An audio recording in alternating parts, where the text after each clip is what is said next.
My name's Chuck McDermott, and I'm a singer-songwriter, musician, and I've had the good fortune to share the stage or the studio with artists like Jon Stewart, Linda Ronstadt, and Lindsey Buckingham over the years. It's been a fascinating run. But I'm equally fascinated by all of the evidence that we see around us, the incredible will to live, to persevere. Cosmologists would say that the universe itself is constantly expanding.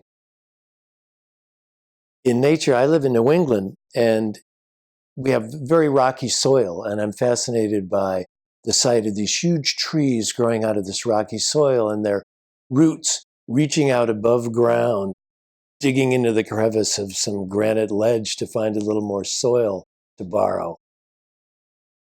But the most fascinating is the expression of it in the human spirit.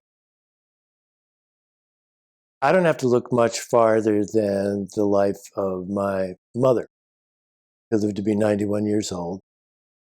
And she was a Depression-era kid, born in an Irish enclave in Chicago. And there wasn't a whole lot of money, but it was a big and loving family. But she and her two siblings, younger siblings, were orphaned by the time she was 14 or 15 years old.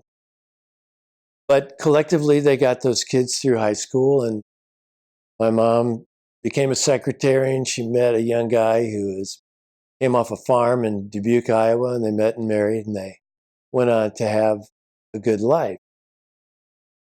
She didn't always have the best of everything, but she made the best of everything. And her secret sauce to that was the active application of gratitude. She was a very grateful person, and she worked at it. And I've tried to capture this in a song I wrote about her called The Girl from St. Lucie. But I had the privilege of spending what turned out to be her last living day with her. She was in the hospital.